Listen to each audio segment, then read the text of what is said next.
We're back with more Nerd Radio. Roger me, welcome me, anything. Hello, Earth. And now, back to the nerds. We're back with Nerd Radio, wherever you get your podcast, as part of the BPod Studios network, but most importantly, on the podcast page at WRIF.com and online at Nerd Radio 101. Do you have something to add in there, Al? No, it's one and the same. Okay, cool. NerdRadio101.com just forwards you right to the Riff podcast page. It certainly does. So one of the news stories that we didn't get a chance to talk about last week because we were, just coming back from break was the passing of John Huber. He was Brody Lee in the independent circuit as well as over in AEW for the last year. But before that, he spent about 5 or 6 years in the WWE as Luke Harper, part of the Wyatt family. Al, I know that you're not, up to date on wrestling, so I don't know if you have any connection. No, none of those names rung a bell with to me. Luke Harper or Brody Lee, but the Bludgeon Brothers. Yeah. No. James, what are your thoughts on? It's sad that he's gone. He's a talented guy. I can't say I was always rooting for him when I would watch him or boot him. He was really just kind of he was there. He was a big dude. I didn't realize how big he was when he's part of the Bludgeon Brothers. But it's sad. It's tragic. But when you read all these wrestlers remembering him and the things that they're saying, like he seemed like he was a straight up like awesome, good, kind-hearted person. Yeah, that might be the most tragic part of it is that nobody has a bad story about Brody. Everybody's got good things to say about the man. Everybody says that he was a family man, that he was a lot of fun to be around, that he was uplifting and encouraging as a friend and as a fan, and he will absolutely be missed. It's really kind of sad too that like the Brody Lee character came in just as COVID hit, so like they didn't have crowds to get hype about, oh my God, it's that guy, and he didn't have enough time to really become what we hoped that he because would. AEW, you kind of came in as like, was he like the leader of the Dark Order? He was the leader of the Dark Order cult. Okay, the cult. Yeah, and they do the Being the Elite YouTube show, so he got a lot of time on there to work on his character, but not as much time on the show to really in front of the fans. I remember very clearly going to one of the wrestling events a couple of years ago that they had in Ann Arbor at like a smaller venue. The SmackDown had showed up there, and it was just a house show. That's why they had to do it there. But it was after both him and Eric Rowan had left Bray Wyatt, and they were trying to figure out what to do with them character wise, and they were fighting each other at all the house shows. And he came out and got the biggest ovation of anybody that night. Awesome. Like we got to see AJ Styles, and we got to see a whole bunch of people. But boy, oh boy, did we get psyched to see Luke Harper because we hadn't seen him on TV in a couple of months. Yeah. What was I going to say now about that whole situation with him? Speaking of Eric Rowan, watching the tribute to Luke Harper, whatever his real name is. He's got so many names. I feel bad for the man because I couldn't tell you what his legal name is. His real name was John Huber. Okay, so John Huber. Yeah. They did like a little thing on AEW for him. Yeah, and when Eric Rowan came out, he had that sign up, and to see a big man like that come into tears, like that was just a real moving. Just a sad moment. I don't remember a wrestling show being hard to get through emotionally like that since Eddie Guerrero passed away.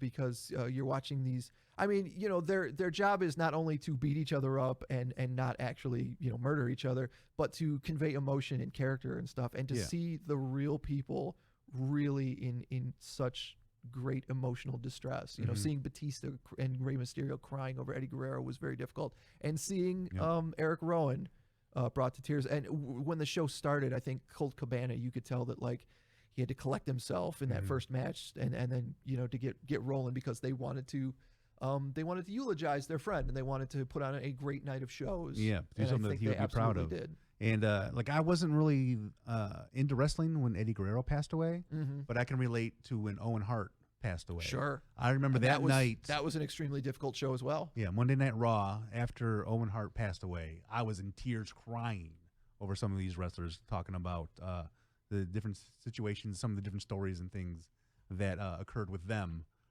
and the interactions with Owen Hart. Because to me, Owen Hart was just a run-of-the-mill, kind of a lame wrestler. Sure. He was part of the Nation, I think, or whatever, when The Rock took over. Yeah. For some reason, he was in with The Rock and like Yeah. D'Lo Brown. It you was know? definitely one of these things is not like the others Yeah, situations. I'm like, why is Owen Hart a part of this? But whatever, you know. So yeah, I get it, and I haven't had feelings like that watching wrestling since the Owen Hart situation. Yeah, for sure. But it's tragic. He will be missed, but it's nice to know that he was an excellent dude, man. Yeah. Did you see this thing last week about Bailey had to put out a call for her missing Yeah, brother? brother was missing or something. I know she What? tweeted. Yes. So the WWE wrestler Bailey lives out in California, I think, or her brother lived in California, and went to posted photos of her brother on Instagram with the caption, "Please help, my younger brother Jeremy is missing. He was last seen on Fort Lewis Military Base in Lake Willard, Washington yesterday around 7:08 a.m." I think this was last Friday. And within about, I think, 90 seconds. Was it 90 seconds? Was that quick? I was gonna say, I think within a couple hours. Yeah, she posted. She posted just about a minute later. Wow, that was fast. We've located my brother within 90 seconds after posting. Thank you for all the love. Yeah. So my question was he really missing? I don't know. He found maybe. him 90 seconds later, but I remember seeing a tweet from Bailey. I Yeah. feel like that is real because if that was like a publicity stunt, you'd wait longer than 90 seconds. Right. Yeah, but know what I'm I just mean? saying, like, maybe they really thought he was missing, but did anybody look in his bedroom? You know, Right. did anybody look for him, or did Oh. Bailey freak out? He's not answering his Yeah. phone. Oh my God, he's not responding to my text. I just texted him 2 minutes ago. He's got to be missing. Alert the authorities. Put out an APB. Let everybody know my bro's gone. Because literally, I'm on Twitter. I see Bailey's tweet asking Right. for help. Then I see like 4 or 5 different of the wrestling like gossip, trash mag Yeah. websites like Bailey's brother is missing. Bailey's brother in jeopardy. Help find Bailey's brother. And then I remember checking again probably within the next 30 minutes to an hour. Yep. Hey guys, we found him. Everything's cool. So like, I don't think it's like a wrestling work, but it's like, how much effort did you put into looking before you went and started sounding the alarm on social media? Is more so what I'm getting at. No, that Yeah. makes sense. Within 90 seconds? Come on. Like, Here's some news you'll be interested in, James. So your buddy, Matt Stryker's got a new job.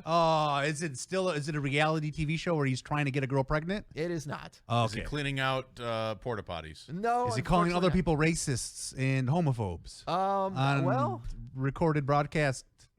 I don't think so, but he's yet to actually be on the job yet.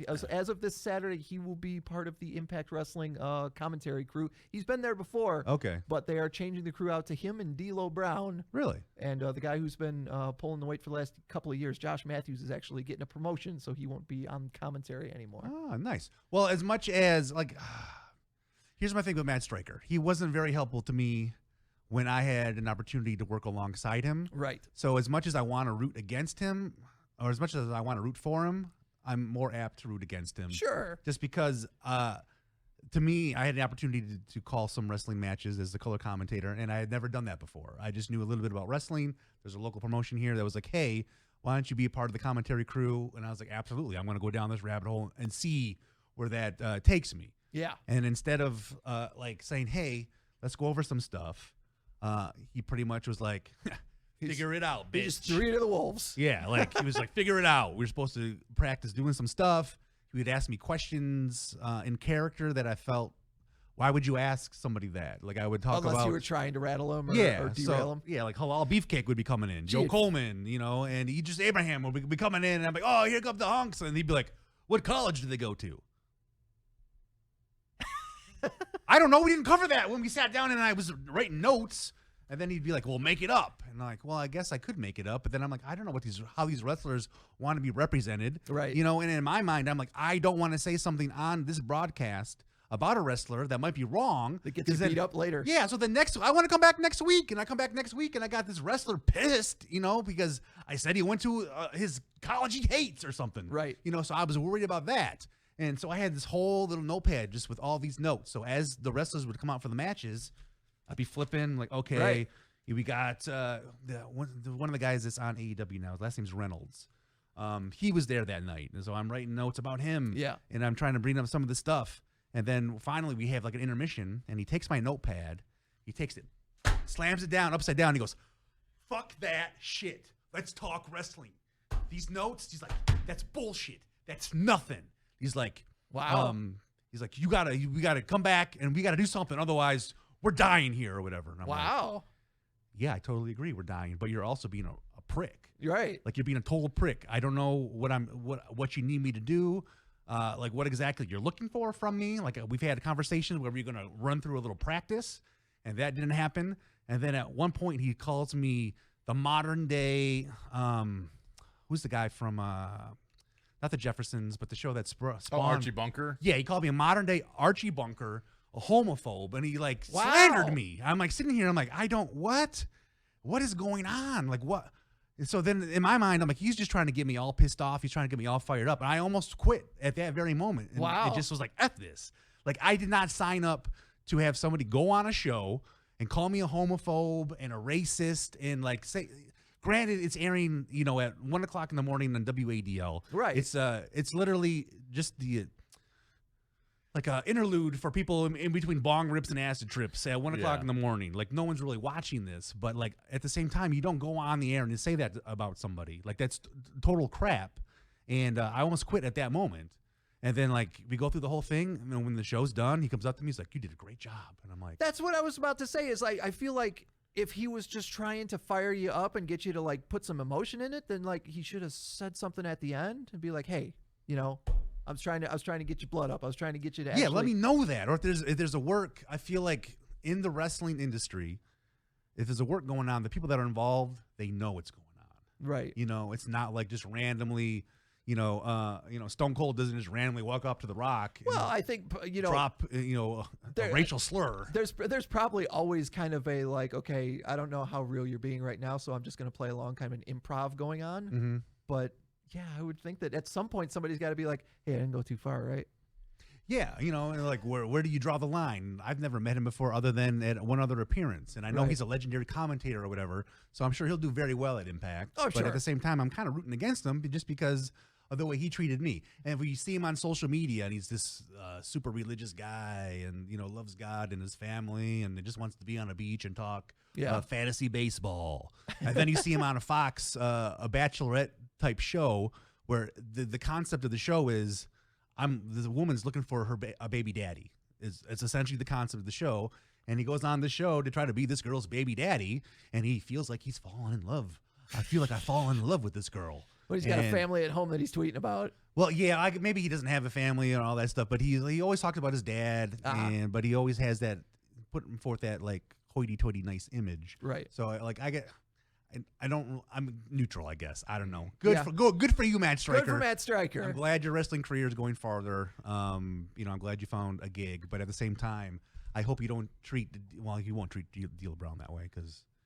No, because he's dealing with the real deal now. He's dealing with a real wrestler, not some. He probably thought of some radio douche, And I mean, maybe that's the image I portrayed to some people as just a radio douche.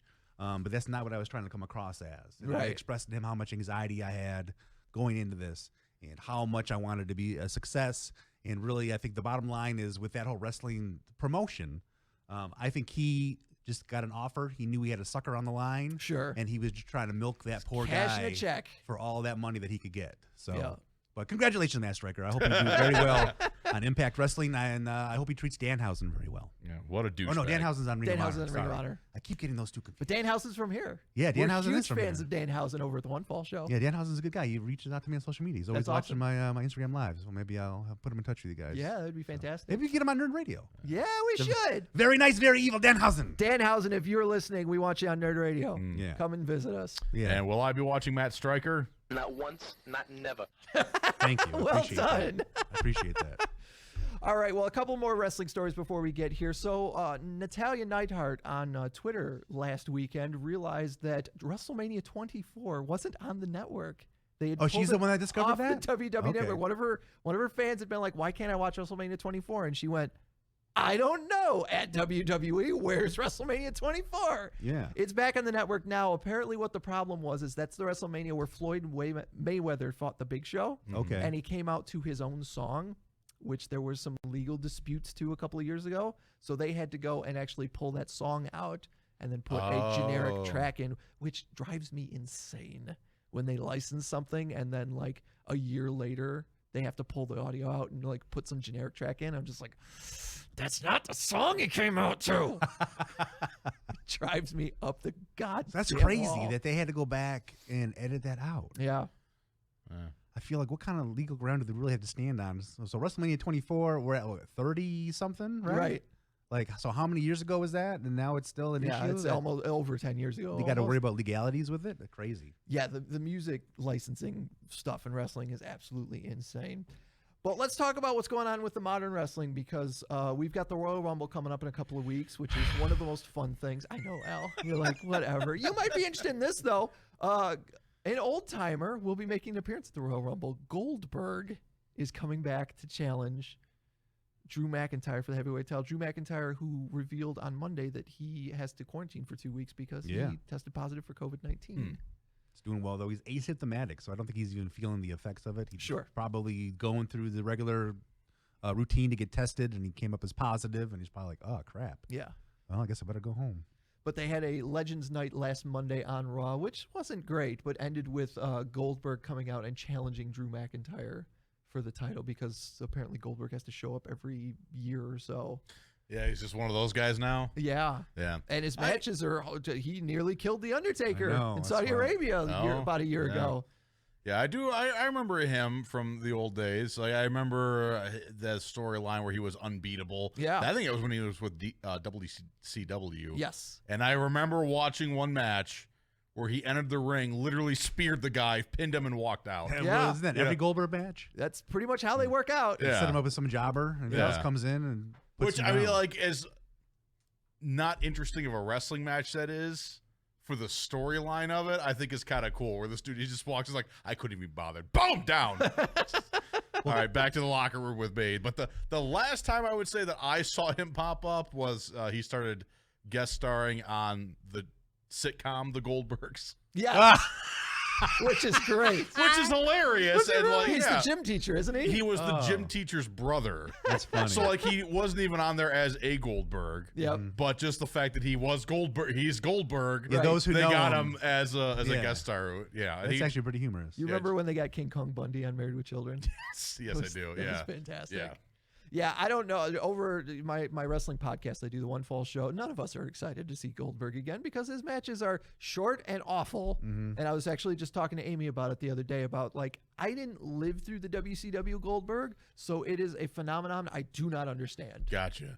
So is that kind of how they still are? Is that he's such a monster that he can just take you out real quick? Is that? Yeah, the last couple times he's wrestled, it's been a matter of that's what I was going to bring up too. As much as I am not a Goldberg fan, the last show that they had here, it was a SmackDown, and it was just before the SummerSlam or it was before or after the SummerSlam where Dolph Ziggler fought Goldberg, which took place after he nearly killed The Undertaker. Like, they were like, hey, why don't you murder Dolph Ziggler at SummerSlam in a good Goldberg match so you can go out on a high note and we never have to, you don't have to, that doesn't have to be the last match you ever had.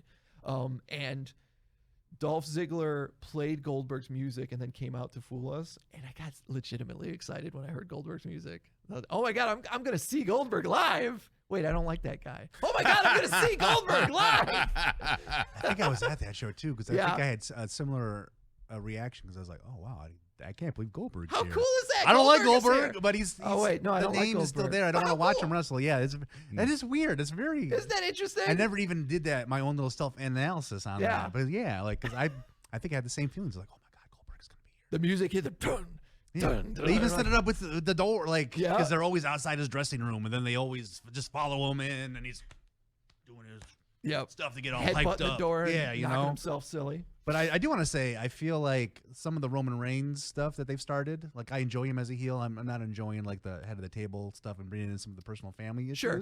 But his wreck stuff and leave, and that's Goldberg right there. It really is. You're just taking the Goldberg concept and you're giving it to Roman Reigns. Yep. Except we're supposed to boo him now instead of be excited for Well, him. I've always been booing Roman Reigns, so now I love him as a heel to boo. So Look at how upset he is about that. it's okay. Booing poor Roman Reigns. Cash that paycheck, Roman Reigns. You got those new teeth. You got those new chompers. Yeah, right. You know, a funny bit of trivia too. That is how Al Beck gets prepped for Nerd Radio. The same way Goldberg comes to the ring. New teeth? Oh. Pounding your chest and headbutting doors. Headbutting doors. And yeah. That's how he comes up the stairway over there and just butts the door open. Yeah, we had to remind him that this is all Yeah, glass. don't here. Please headbutt don't these headbutt doors. the glass. These are not bulletproof, Al. Yeah, but it's really an escape. I'm not getting ready for the show. I'm trying to get out. You're trying to knock yourself out. Yeah. Let me out. Yeah. Well, that's going to do it for this week's Nerd Radio. Thank you guys for tuning in on Twitch. Make sure you follow us on social media at Nerd Radio 101. You can find us on Twitter, on Instagram, on Facebook, and on YouTube. And, of course, download the podcast at nerdradio101.com. Al, I've got a little surprise for you as the show wraps up here. Is that right? If I can find the mouse here. Yeah, so we're going to see you guys next week. Thank you very much. I'm in a difficult situation here.